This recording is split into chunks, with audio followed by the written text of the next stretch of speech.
New England Patriots 29, Buffalo Bills 25. Patriots get their second win of the season. Bills fall to 4-3. Crazy back and forth game. New England was in control for much of it. Tried to fumble it away in the fourth quarter. Kind of felt like, okay, the underdog, your story's over. Buffalo, you're going to hand the game back to the Bills here. Bills take the lead in the fourth quarter, but the Patriots and Mac Jones lead a fourth quarter comeback to take the lead with about 10 seconds left and get the win in New England. Yeah, 12, I think. They had 1 second less than Kansas City 12 seconds, when they showed it's possible. I rounded down to 10. Yeah. I was just curious. It's like, well, this is possible. It's happened to you, in fact. For field goal, though, they were down 4. Still, Josh Allen. So what'd you make of this game? Another one of those games that just makes no damn sense. Like, how did this happen? Buffalo was a better team than New England. New England is a bad team. And yet they went out there, and for the first majority of the game, we're like, no, we're going to take the lead. We're going to execute well. Mac Jones, coming off the back of some of the worst games any quarterback has had, is like, no, I'm going to be efficient and good and not do anything bad. It's not crazy in the sense, it's not like you've never seen Mac Jones in New England play like this before. It was just they hadn't clearly all season. Early in the year, they were far more competitive than they have been in recent weeks. And you just kind of never know. I mean, this is why I picked them against New Orleans a couple weeks ago, because I didn't think they'd be that incompetent. I didn't think they'd get outscored 82-3 across a 2-game period, right? This is a more reasonable New England team that is competitive on both sides of the ball. Mac Jones, look, he wasn't perfect either. He fumbled in the pocket and had some weird plays in there, but he still finishes 25-30 for 272. This was like rookie year Mac Jones, where he's completing passes, he's mostly accurate, and he throws the game winner to Mike Gesicki, as you mentioned, with 12 seconds left. Now, does he count for National Tight Ends Day? I don't know. I'm over National Tight Ends Day. I don't. Gesicki? I don't know. Yeah. Did they classify him as a tight end? I assume when they were talking tax. When they folded it into all the numbers. Yeah, good for him. That was. Pharaoh Brown went full Gronk today in this game on National Tight Ends Day. 2 catches for 51 yards, and he was rumbling through the defense. It felt like, this is Demario Douglas, as crazy as this sounds, 6th-round rookie who's lit up training camp for the New England Patriots, playing out of the slot. I mean, every time he's on the field looks like one of their best playmakers. And he is. And they used him early on. They were using him on jet sweeps. It felt like, hey, Demario Douglas is the key to New England's offense not looking inept. I mean, yeah, he does look like one of their best playmakers and has all season long. And given their playmakers, he probably is one of their best playmakers. It's just earlier in the season, he wound himself up in the Bill Belichick doghouse for fumbling. They're better when he's on the field, clearly. Now, they had 166 out of 272 receiving yards were after the catch. Their receivers did work with the ball in their hands. So Mac Jones finishes with time to throw of under 2.3 seconds, lightning quick, and an average depth of target about 4.5. Yeah. So it was a quick-hitting, short passing attack. But, yeah, you're right. I mean, whether it's Pharaoh Brown or Demario Douglas, they did a lot of work after the catch. Ramondre Stevenson on that game-winning drive, a little swing to him for a big gain. But, yeah, that's kind of how Mac Jones played a couple of years ago. Yeah. I mean, this was what we knew New England were capable of, but it showed no signs that was going to happen recently. Josh Allen, start to get so.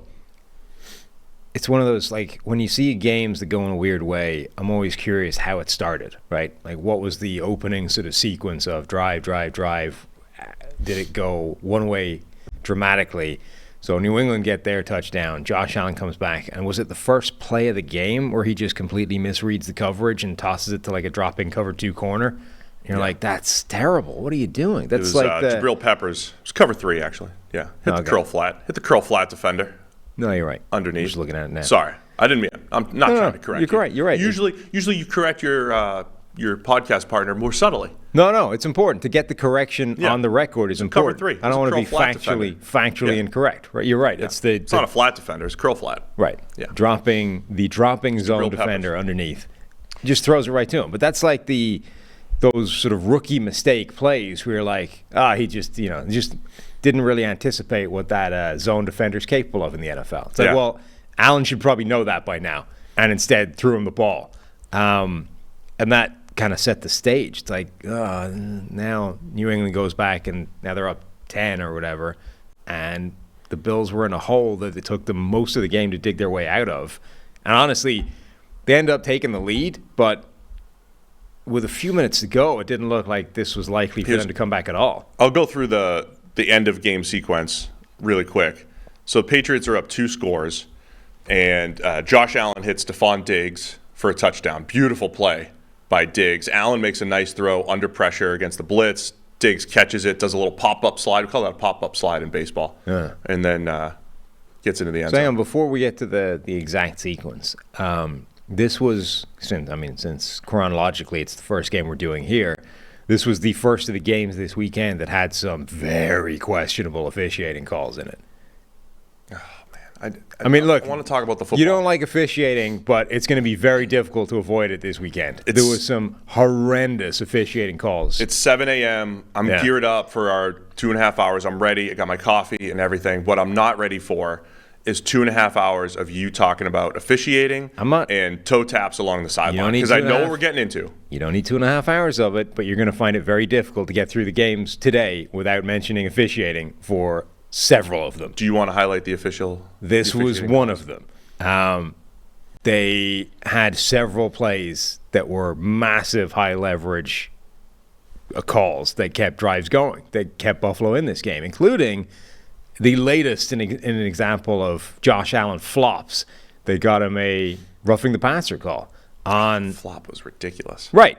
Jalen Carter's was also ridiculous. That was also ridiculous. But like a dude runs into Josh Allen, hits him in the chest, and Allen like goes to the ground. Flag. Is the NBA cracking down on flopping now? Is that correct, or is that soccer? Like somebody's cracking down on it. Like the NFL.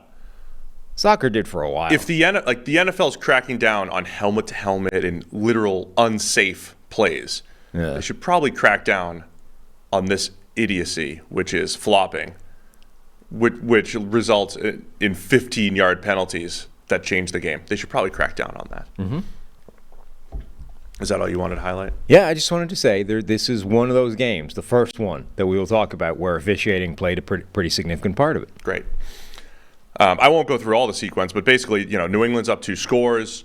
Allen to Diggs for a touchdown to get within a score, and then New England has 4 minutes left. Whatever it is, they're up 5, I think it was at the time, and they have a chance to, run their 4-minute drill, run it out.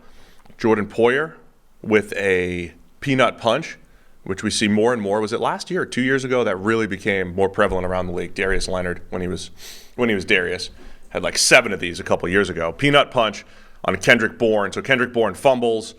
Buffalo gets the ball back. They convert a 4th down, eventually get into the end zone, and it looks like, all right, Buffalo's going to survive.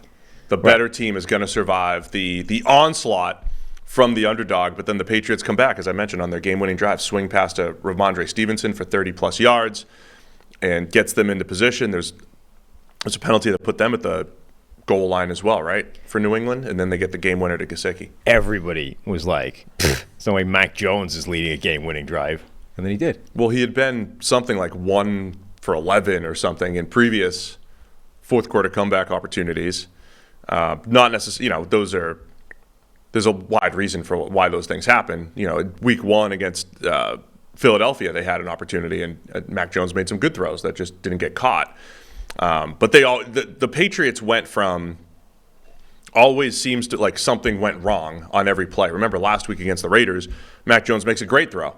Devontae Parker drops it, and then he gets sacked, right? Somebody was failing on every single play, but it wasn't just one person, and New England just didn't have that this week.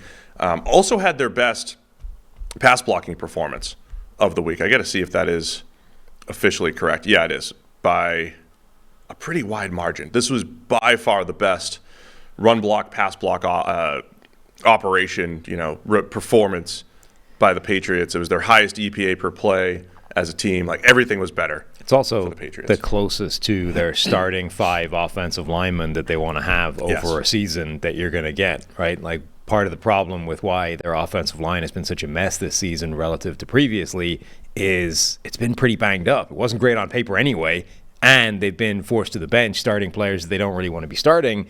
This has got to be as close to that starting 5 offensive linemen that they're going to get this season, at which point it looks better. Now, look, getting the ball out in 2.2 seconds is going to help that, but like that was a big part of this game is ball came out lightning quick. The receivers are getting yards after the catch, so Mac Jones is going to look better as long as he doesn't throw the ball to the wrong place, which he didn't.